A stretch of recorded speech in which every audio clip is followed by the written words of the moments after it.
意味不明な単語、わけのわからない状況。このゲームの序盤はとにかくプレイヤーを置いてきぼりにしたがる。人によってはこの時点でプレイを放棄しかねない固有名詞の濁流に流されながら序盤はプレイすることになる。さらにバトルは要素が少なく単純なコマンドバトル。はっきり言って何が面白いんだという状況が長く続く。全体を通してという感情を覚えながらプレイする羽目になる。特にゲームシステムの部分はこれが面白いという決定打に欠けている。だが、と言いながら続けてしまう。俺は結局、と言いながら60時間プレイしていた。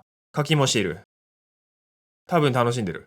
意味がわからないかもしれないが、そういうことだ。とにかく、このゲームはコンシューマーゲームを昔からやってる人からすれば、バトルシステムを含めて全部どこかで見たことがあるというもののオンパレードだ。目新しさが少ない。というか、その既存のものを上回っていない。これは本作を作ったミホヨが2020年にリリースした原神にも言えたことだった。アートデザイン、フィールドでの初動作などが、ゼルダの伝説、ブレスオブザワイルドに酷似していることで話題にもなった。ただ、それでも広大な世界を歩き回り、探索する楽しさが十二分にあった。アップデートで世界が広がることも大きな強みだったし、ブレスオブザワイルドと似ているけど、フィールド探索の根本的な考え方が違うので、やっぱり別物という感じだ。本作のゲームシステムにはそういった特別な強みが欠けている。正直、致命的な問題点だと思う。おいおい、こいつここまで言っといてなんで60時間も続けてんだ？そう思っただろう。俺もわからない。そう、何が面白いのかわからない。でもなぜか続けてしまう。このゲームには謎の中毒性が潜んでいる。ソシャゲ特有の報酬システムとかではなく、ゲームシステムの内側に何かが存在する。でも、何が面白いのと聞かれると困る。そんなゲーム、崩壊スターレイルを俺は紹介したい。いや、させてくれ。させてください。本作は前述の通り、崩壊サード、原神などを手掛けるミホヨが開発、運営を行っている。ミホヨが展開する崩壊シリーズの4作目にあたる。日本だと3作目。ちなみに崩壊サイドに登場したキャラクターも出ている。ただ、同名の別人らしい。自分は崩壊サード未プレイなので詳しいことはわからないが、ほとんどパラレルワールドに近いと思う。ただ、主要な登場人物の一人である、ヨウおじちゃんこと、ベルトに関しては過去作と同一人物、とのこと。その意味については全然わからんけど、多分旧作ファンはうおーってなってるんだと思う。ここで気になるのは、過去作未プレイでも楽しめるのかというところだと思うが、それは問題ない。ところどころで旧作ファン向けっぽい演出やセリフパロディがあるのを確認しているが、物語に大きく関わっているわけではないので、未プレイでも特に問題ないと思う。60時間やっているやつの言葉だから信じてほしい。本作のジャンルは SF。みんな大好き SF だ。当たり前のように冒頭から固有名詞で殴られる。知らん固有名詞をバコバコ叩きつけてくるのはファンタジーも同じだが、なんとなく SF の方が殴られてる感が強い。多分理科とか科学っぽい言葉のせいで、勉強の延長線上を感じてしまうからかもしれない。なんて俺の考察はどうでもいい。このゲームの冒頭はとにかくよくわからない。そもそも人名なのか、この宇宙ステーションなのかはよくわからないヘルタだの。天才クラブとかいうあまりにも頭悪そうなネーミングの組織とか、ガーデンオブリコレクション、スターピースカンパニー、請求列車、公園数、アイオンレリュー、開拓選手、異物、生活、解明の謎絶滅タイプ。もういい。もうたくさんだ。そういう気持ちになる。もう何一つとして理解できないまま列車に乗り込むことになる。この列車だってわけがわからん。なんだこいつ。もうあからさまにパイモン枠だろ。パンダなのか、クマなのか、ウサギなのかよくわかんねえ。ガキが調子乗りやがって。非常食にすんぞ。俺のこと好きなの？まあ、パムも可愛いよね。パイモンと違って。また後で探索しようとか言ってこないし。そう、本作は原神と違い、オープンワールドではない。本作はエリア製フィールドで壁をよじ登ることはもちろん、パラセールを開くこともできない。というかそもそもアクションゲームではないので、ジャンプすらもない。なんと本作はターン制のコマンドバトル RPG だ。正直、この選択をしたのはすごいと思う。素直に称賛したい。この2023年にコマンドバトルに可能性を見出して大金をかける判断ができる企業はそう多くないだろう。本当にすごいと思う。本作は4人パーティーの編成を組んでバトルを開始する。できることは通常攻撃。パーティー共有の SP を消費してスキル発動。各キャラクターのゲージを貯めて発動する必殺技。同点剣撃超無一角と3通り。驚くほどスッキリしている。特筆すべきは必殺技。なんとターンの割り込みができる。そう。必殺技はターン順を無視して発動したらすぐ撃てる。これによって敵の行動前に必殺技で倒して被弾を抑える。みたいな戦略を立てれる。また敵には人生というゲージがある。これは弱点属性で攻撃することによって削ることができる。削り切れば弱点撃破状態となり、被ダメージが上昇する。さらに行動中も遅くなる。まあよくあるブレイク状態みたいな感じだ。プレイヤーはこの弱点撃破で大ダメージを狙ったり、狙わないで HP を削り切ることを考えたり、という感じだ。属性は物理、炎、雷、風、氷などのそれっぽいものから虚数、量子とかいう意味不明属性まであり、合計7種類。キャラクターごとに使える属性は1つだけ。そして編成は4人1組のパーティー。つまり全属性をカバーできない。そう、このゲームは編成が非常に重要だ。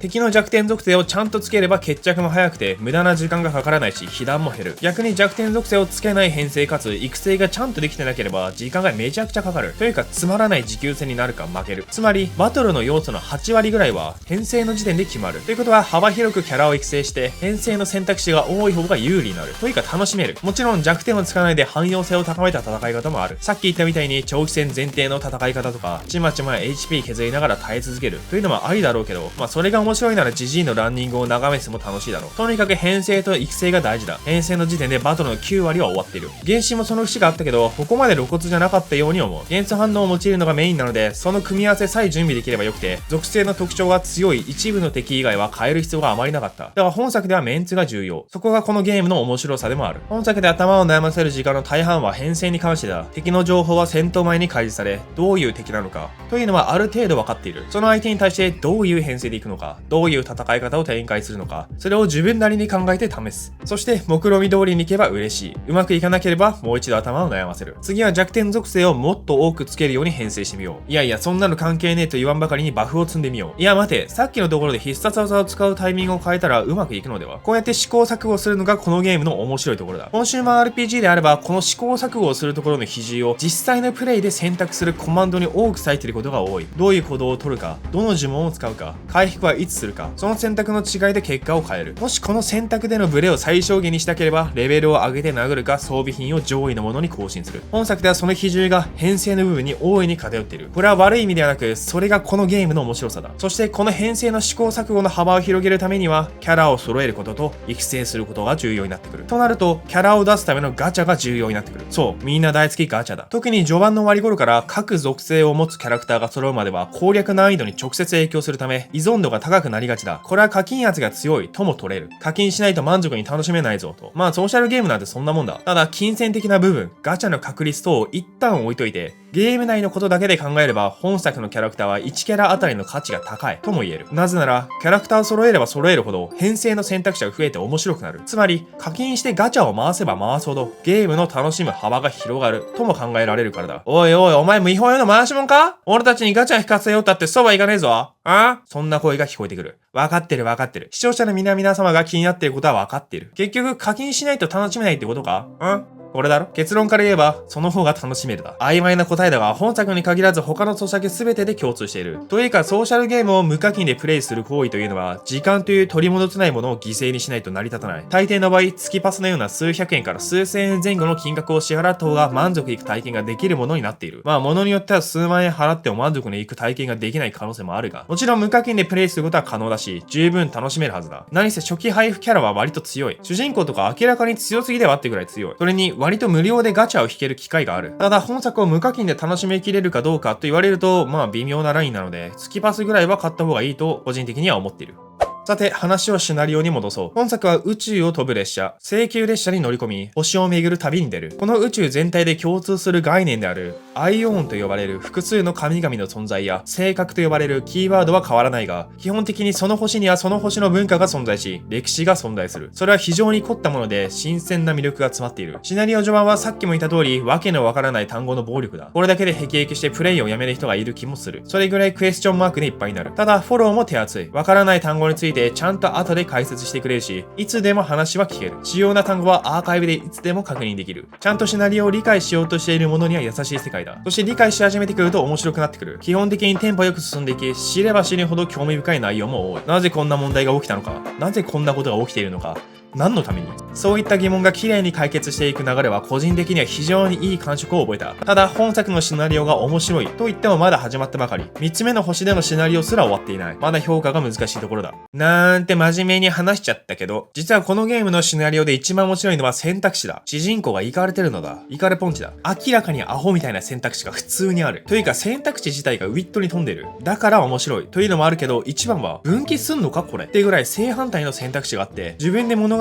を選択している感じがするからだと思う。実際大きく分岐はしていないと思う。少し相手のセリフが変わるだけで結果的には同じルートに行くのだろう。でもこの選択肢を選びたいという気持ちにさせてくれる。そんな選択肢がたくさん出てくる。こういう頻繁に選択肢が出るゲームって結局どっち選んでも返答変わらんだろうみたいな無味無臭で手間なだけな選択肢が多いけど、このゲームは明らかかに選択肢によって次の返答が細かく変わっている感じがする。というかそうじゃないと辻褄が合わない。こういったところが本作の面白さでもあり、テキストへのこだわりを強く感じる。選択肢の他にもフィールドでのテキストも秀逸だ。街を探索して人に話しかけたり、調べたりしていると気がつかないうちにわけのわからないイベントに巻き込まれていたりする。例えばこのシーン、主人公は行かれているので何の意味もなく会議を開く。しかも見知らぬ人々を呼び出して。これはサブクエストでも何でもなく、ただ偶然発見したイベントだ。ちなみに会議を入れた理由は、他の会議室は埋まってるけど、この場所だけ空いてるからだ。行かれてる。この日はこれだけ。会議の予約を入れただけで終わった。そんな会議を入れたことすら忘れて、現実時間の1週間後に何の気なしに見に来てみると、マジで開かれてさ、度肝抜かれた。しかも全員わけのわからない話をしている。何の会議をしているのかすらもよくわからない。阿鼻共感だ。行かれてる。こういったイベントが各地にあり、ただプレイしてるだけで驚きがあった。あ、こんなのあるんだって思う。感心する。他にも目に見えないイベントが多数あるのだろう。だから無駄に街を走り回ったりしてしまう。そんな楽しみがある。ただ、これが面白いと気がつくのはかなり後になる。なぜなら、序盤に発生しても正直時間の無駄だとすら感じるからだ。報酬も少なく、そもそも街を走り回って見て回ることにあまりメリットがない。これはソーシャルゲーム特有のゲームシステム文化が問題の根本にある。本作を含めて多くのソーシャルゲームではレベルキャップを設けて上のランクに上がることでさらにいい報酬がもらえることをちらつかせる。プレイヤーは効率よくプレイすることを考え、最適化を進めていく。その根っこにはもっと効率よくレベルを上げるなら課金した方が楽になりますよというメッセージがある。もちろんこれ自体を糾弾したいわけではないが、この文化がプレイヤーをできる限り効率的にプレイすることを加速させたのは間違いないと俺は考えている。そしてそのおかげで本作のような意味のないフィールドイベントは積極的に消費されない。となると開発側もここに労力を割かない。だが本作はめちゃくちゃ労力を割いている。フィールド上のテキスト量もおかしいし、急に発生するイベントも多い。でも多分これは気がつかない人が多いだろう。自分も多くを見逃している気がする。せっかく用意しているのに見てもらえない。寂しいものだが、そういう文化を作ったソシャゲ界隈の自業自得とも言える。もちろん気がつく人が気がつけばいいというところなのだろうけど、本作では明らかにテキストへのこだわりが見て取れる。コマンドバトルもそうだが、見た目以上に挑戦的な内容だと思う。普通こんな手間だけかかってプレイヤーに気がつかれないところに力を入れたいとは思わないだろう。本当にすごい。先ほどの通り、このゲームは挑戦的な部分が多いと感じる。ただ、それが特別面白いと感じる強い何かを持っているのかと言われるとわからなくなる。もちろん面白いし、驚きに満ち溢れている。ただ、さっきのイベントだって無限じゃない。一回やれば終わり。日々継続して続けるソーシャルゲームという性質上、どこに魅力を感じてゲームを続けるのか。それが重要なはず。自分にはその強い魅力がテキストでしかなかった。つまり、最悪プレイしなくても別にいいとすら言える。今の時代、YouTube で動画が上がるから。自分でプレイするのと動画見るだけではさすがに感覚が違いすぎるけど、極論それでも良くなる。だってプレイするのに時間かかるし、お金もかかる。でも、不思議とそうしたいとは思えない。いろいろ考えてみたが、自分が思うに、このゲームはストレスが少ないのだと思う。戦闘のテンポが良くて、クエストとクエストの移動距離が短くて、周回要素もオートバトルで手早く進むので、日課みたいなものはすぐ終わる。デイリークエストは5分もかからず終わる。日々やった方がいいこと、みたいのはすぐ終わるので、拘束されている感じがない。バトルは単性なので、自分の操作が下手で失敗、みたいなこともほぼない。編成をミスってもリトライがすぐできる。謎解きもちょうどいい難易度。UI はソート機能やフィルター機能がもっと充実すればいいなと思うぐらいで、特に大きな不満もない。育成とかも正直そんなきつくない。編成が重要だからか少し緩めにして色々育ててねって感じなのかもしれない。いや、これからきつくなるかもわからんけど。現状リリース直後なのでコンテンツ量に限界があるが、これも勝手に増えていくだろう。なんというか、今のところほとんど文句のつける場所がない。常に快適。だからだろうか。暇になると適当に街をぶらついてしまったりする。そして新しい発見があって驚く。ログインすると届くキャラクターからのメッセージも楽しい。これが見たくてログインしてるまである。なんか、こうやって振り返ると俺めっちゃハマってない？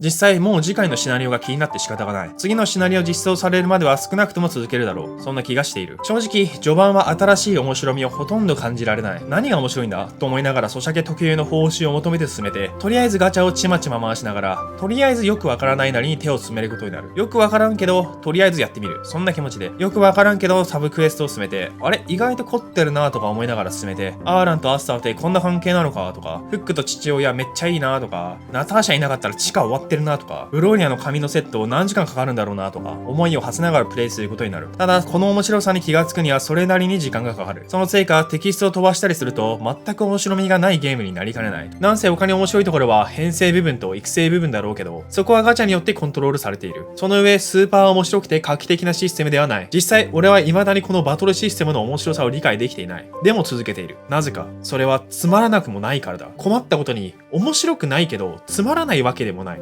65点ぐらい。マジで65点。そんな面白さがずーっと続く。まとめると、バトルシステムやフィールド探索、そういったいわゆるゲームっぽい部分は面白いわけではない。でも同時につまらないわけでもない。ただただストレスなくコンテンツを提供し続けてくれる。そしてテキストとイベントにはこだわりを感じ、このゲーム唯一無二の面白さがある。この娯楽大量生産、瞬間消費時代にそぐわないゲーム。それが崩壊スターレイルだ。おそらく本作はすぐに評価されないだろう。少し触っただけでは理解できない、いまいち盛り上がりに欠けるゲームだからだ。悪く言えば努力と忍耐が必要なゲームだ。だから、やるなら今すぐ始めた方がいい。わかるか？時間がかかるってことは早い方がいいんだ。それに今はコンテンツが少ない。すぐに追いつける。追いついたら探索もゆっくりできる。そうすれば何か出会えるかもしれない。俺すらも知らない何かに。もちろん合わなかったらすぐやめていい。続けないと面白さがわからない。とは言ったけど、すぐに面白くならないこのゲームが悪いんだ。合わなくなったらすぐやめて他のゲームをした方がいい。他に面白いゲームは無限にある。それでも、俺はこのゲームを手に取ってほしいと思っている。何せ始めるのは無料だ。驚きのプライス。無料。スマートフォン、PC でプレイ可能だ。今後はプレイステーションプラットフォームでも配信が予定されている。あなたはいつでも列車に乗って旅立てる。そして旅立ちの準備は整っている。請求列車はあなたを、開拓者を待っている。乗り込む気持ちが少しでもあるなら、列車はあまり待たせすぎない方がいい。いってらっしゃい。あなたの旅が驚きに満ち溢れんことを。